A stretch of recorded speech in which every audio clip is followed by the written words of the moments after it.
Last one episode na lang po tayo mga Lodi at nahabol na po natin ang latest episode, at heto na po ang mga isisigaw natin ngayon na si Lodi J. Zamazumo Jr., Lodi Cagayat, Lodi Rick Arden Aquilada, Lodi Shacol Hodes, Lodi Joselito Badong, Lodi Anisa Dico, Lodi Ador Asion Rizoldi, Lodi Boy Palaboy, Lodi Baknam, Lodi John Aragon, Lodi Michael Duong, Lodi Zex Nya Esi, Lodi Kani Pitong. Maraming salamat po sa inyong lahat, at kung bago ka pa lang dito, baka naman.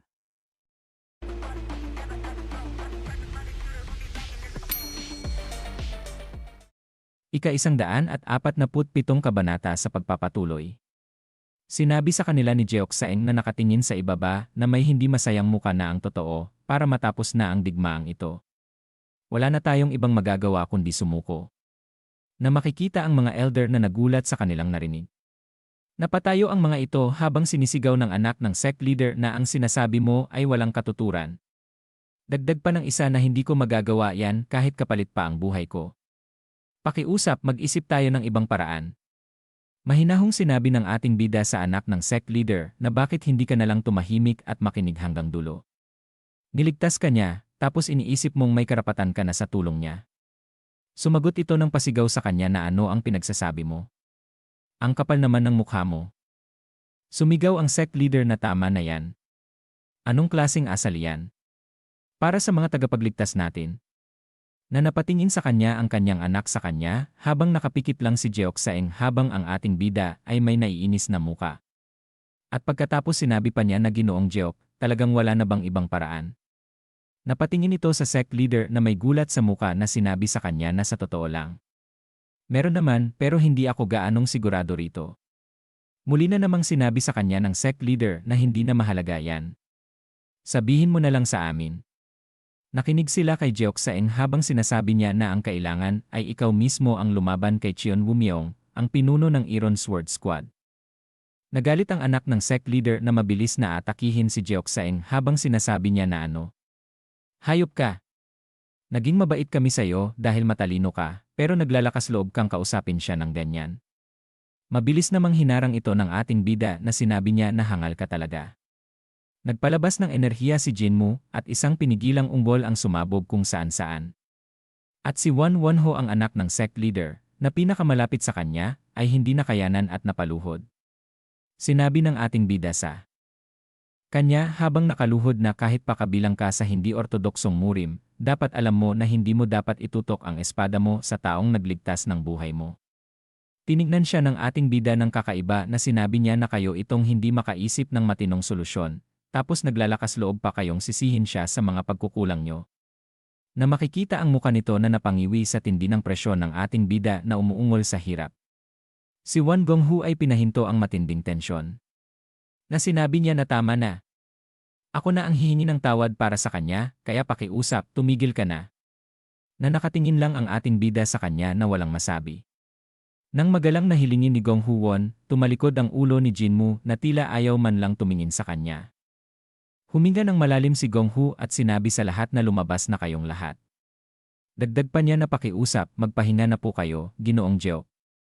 Lumabas si Jeoksaeng na may takot na ekspresyon na tinitigan ni na Won Huwon at ng mga matatanda si Jinmu. At matapos lumabas isang matalas na tingin ni Gong Won sa ating bida. Na sinabi pa niya na kailangan kitang kausapin. Na tumingin ng seryoso ang ating bida sa kanya. At pagkaraan ng ilang sandali ay katahimikan. Na makikita ang tent mula sa labas. Magkaharap sila habang nagkatinginan sa isa't isa. At pagkatapos sinabi sa kanya ni Gong Hu na ngayon, sabihin mo sa akin. Sino ka? Naalala niya ang oras na sinaway siya ni Jinmu nang may matalim na boses. Nang dalhin nito si Jeoksaeng habang naglalaban sila. At naalala niya ang mga sinabi niya sa pamamagitan ng sound transmission technique na nakalimutan mo na ba ang sinabi kong huwag inumin ang tubig mula sa bukal ng magnanakaw kahit gaano ka pa kauhaw. Sa sandaling narinig niya ang mga salitang iyon, iisang tao lang ang pumasok sa kanyang isip. Iyon ang huling salita na iniwan ni Hyeokryun sa kanya bago bumalik sa gansok. Nakatitig si Won Gonghu kay Jinmu. Na makikita ang ating bida na seryosong nakatingin din sa kanya. Na sinabi pa ng sect leader na sino ka ba talaga? Gaano ka man uhaw, huwag kang uminom mula sa bukal ng magnanakaw, na nangangahulugang huwag kang sumuko sa kawalang katarungan kahit mahirap. Noong pinili si Yo Walcheong bilang tagapagmana at pauwi na ako sa Gansu, yon ang huling bagay na sinabi niya sa akin sa halip na pagalitan ako. Na sinabi pa niya noon sa kanya na oo, mabuti na lang at may paninindigan ka pa rin. Masaya akong ikaw pa rin ang sarili mo hanggang sa huli. Napatigil siya sa pinto na sinabi pa na parang katawa-tawa ngang pag-usapan ang katarungan kasama ang mga mula sa hindi ortodoksong murim, pero alam kong isa iyong hiling niya sa akin. Isang hiling na huwag kong kalimutan kung saan kami nagsimula at tumulong. Kahit hindi ko gusto ang bagong pinuno. At pagkatapos inulit niyang sinabi sa ating bida na sino ka ba talaga? Bumuka ang kanyang bibig at sinabi na Gonghu. Lumaki ang mga mata nito habang nakasimangot. Dagdag pa ng ating bida sa kanya na matagal-tagal na rin. Tumanda ka ng husto sa maikling panahon. Nanginginig ang kanyang kamay. At pagkatapos sinabi niya sa ating bida na ikaw ba ang alagad niya? Oh, matagal na ba kitang kakilala? Nagsimulang magbago ang ekspresyon ni Won Gonghu nang walang tigil. Ang ipinagtataka niya ay kung paano nalaman ng batang ito ang mga salitang iniwan ni Hyokrion Mugang sa kanya na parang testamento. Nadagdag pa niyang sinabi na kung hindi alinman sa mga yon. Ikaw ba ay? Nakatingin si Jin muna, ngunit ang ekspresyon ni Won Gonghu ay pinaghalong pagdududa, pagkalito, at pagtataka. Na sinabi pa ng ating bida na Gonghu. Ako nga ang taong iniisip mo. Dagdag pa niyang sinabi sa kanya na ang dating pangalan ko ay Hyokrion Mugang. Ako ang nagtatag ng lugar para sa unorthodox sect heaven sa sentro ng langit. Ang nag-iisang tagapagmay-ari ng Shadow Dragon. Pati na rin ang taong umiyak kasama mo nang pumanaw ang iyong ama. Ako ang iyong kinikilalang tiyuhin. Nanginginig ng husto ang mga mata ni Gonghu na napasabi na bundok Tianzhong. Ang paglipat ng ubod na enerhiya ng Shadow Dragon. Sinabi pa sa kanya ni Jinmu na napahawak sa kanyang ulo na sigurado akong mahirap itong maintindihan. At mahirap ring paniwalaan. Pero ako mismo, hindi ko rin talaga maintindihan ang nangyayari. Nakakrus ang kanyang kamay sa katawan at umiling ang ulo, sinabi niyang nakapikit na 20 taon na ang lumipas mula nang tinulungan kitang matutunan ang mga prinsipyo ng 3 talim. Na pinagpapawisan ang muka nito na sinabi sa kanya na ang ibig mong sabihin. Na agad na sinabi ng ating bida habang magkaharap sila na ang diwa ng teknik sa tabak na ipinasa sa inyong angkan. Dagdag pa niya na isang bagay na maintindihan mo lang kapag naabot mo na ang intent key. Sigurado akong hindi mo pa ito na ipapasa sa mga anak mo. Masayang sinabi niya na kung ganoon, tayong dalawa lang ang nakakaalam. Naniniwala ka na ba sa akin ngayon? Nanginginig ang boses nito na sinabi sa ating bida na alam mo ba ang unang bahagi. Pumikit ang ating bida na sinabi niya na sobra kang nagdududa. Sinabi niya habang napaiyak na nakatingin sa kanya si Gonghu na ang unang bahagi ay magkubli, ang ikalawa ay bilis, ang ikatlo ay pagsabog. Nagsimulang mamuo ang luha sa mga mata ni Won Gonghu at pagkatapos ay tuluyan na itong napaiyak. At pagkatapos sinabi niya sa kanyang isip na ang mga sinabi niya ay mga bagay na siya lang ang makakaalam. Humawak sa mata at humagulgol ng iyak. Binura ni Gonghu sa kanyang isip ang lahat ng kawalan ng tiwala at pagdududa na bumabagabag sa kanya hanggang noon. Nawala talaga itong saysay. Umiyak nang umiyak si Won Gonghu. Kahit 2 taon pa lang ang nakalipas, ang pagkakasala sa hindi pagiging proteksyon sa kanyang pagkamatay at ang pananabik sa kanyang tiyuhin na matagal niyang sinundan ay bumuhos sa kanyang puso na parang sumabog na damdamin. Na mabilis siyang tumakbo papalapit sa kanya. At lumuhod sa harap niya na kumapit sa ating bida na patuloy sa pag-iyak. Habang sinasabi na Heaven Master. Dagdag pa niya na makikita ang muka nitong umiiyak na ang pagkakasala sa hindi pagiging nasa tabi mo sa huling sandali mo. Ang pananabik na muling makita ka. Lahat ng iyon ay bumuhos mula sa akin na parang sirang banga ng tubig. Makikita silang dalawa sa itaas na sinabi pa na niyakap ko siya at umiyak ng matagal na matagal. At dito na po nagtatapos ang ika-147 kabanata.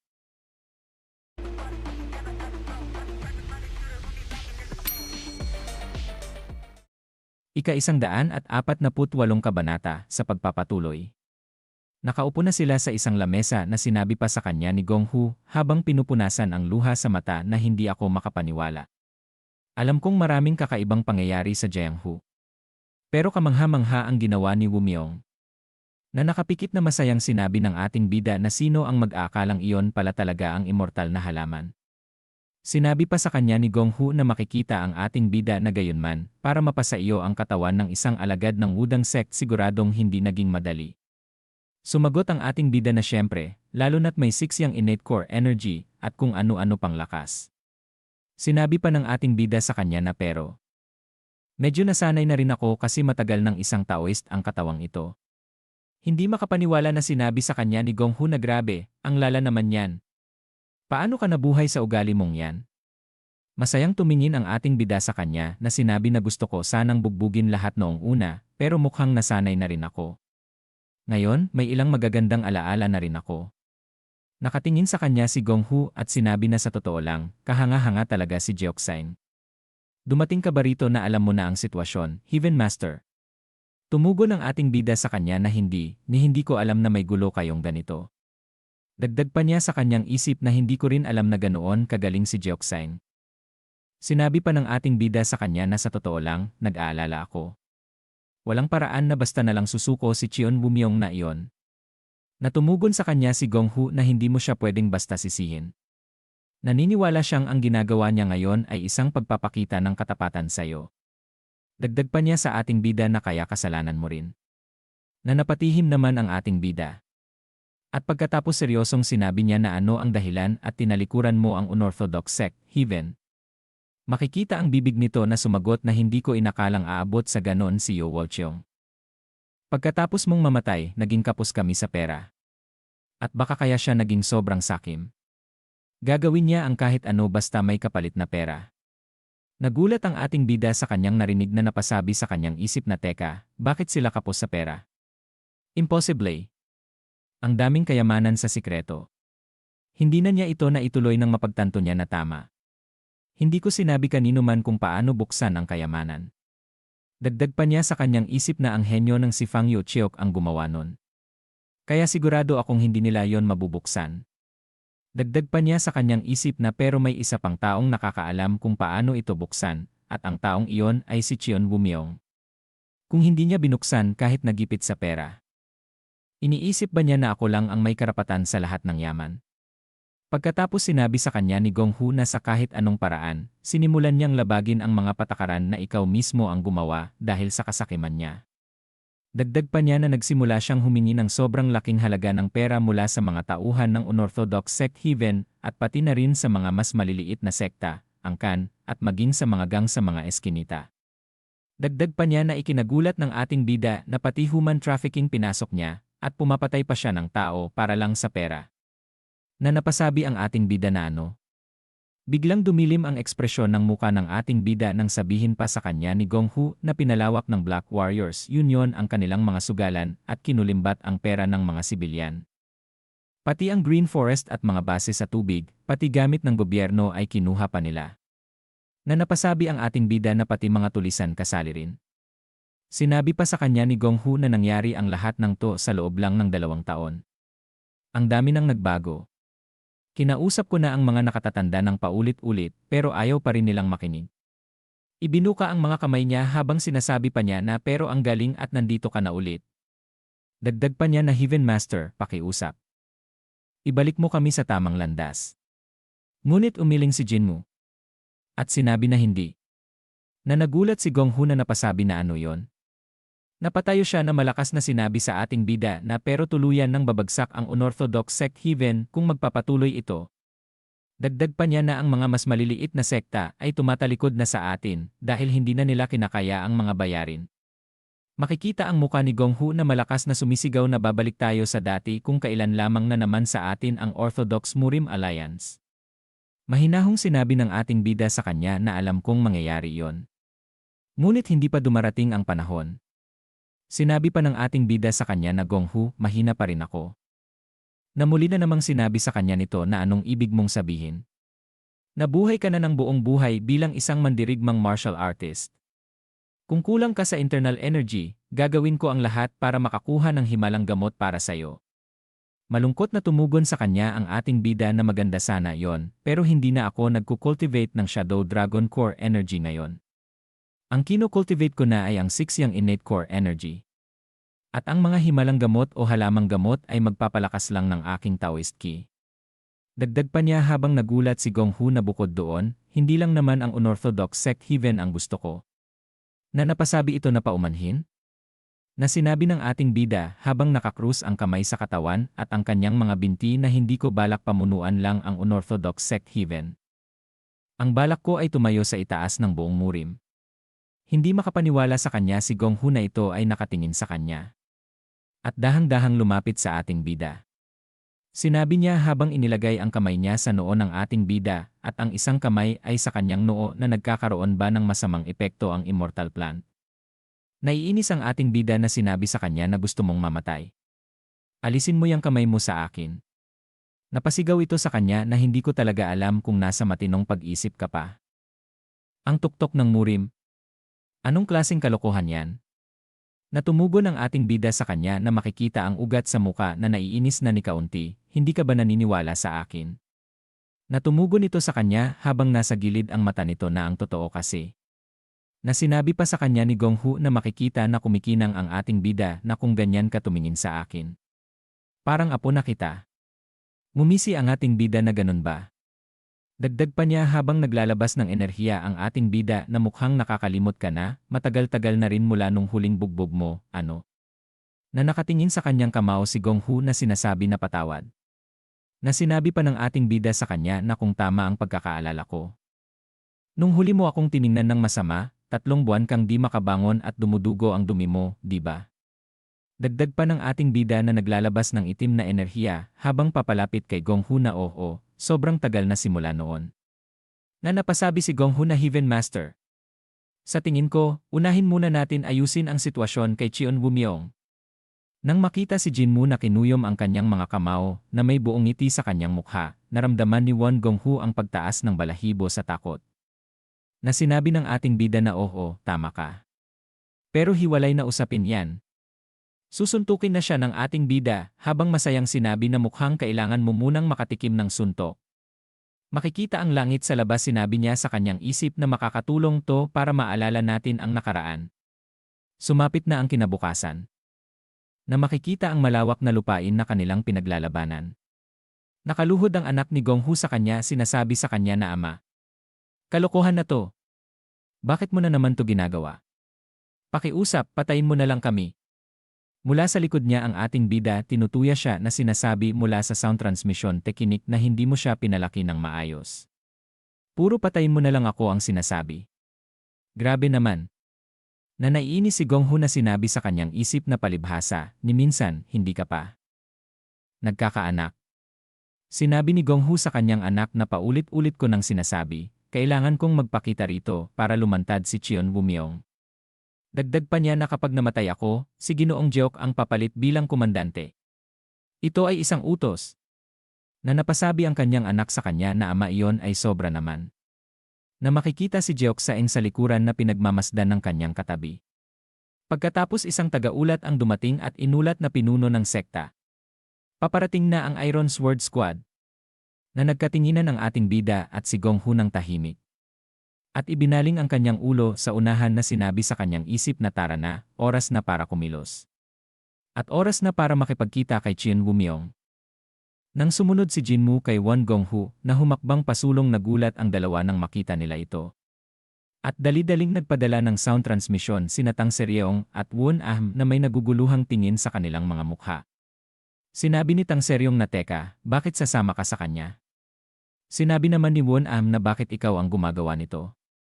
Lumingon ang ating bida na tumugon sa kanila na isa-isa lang.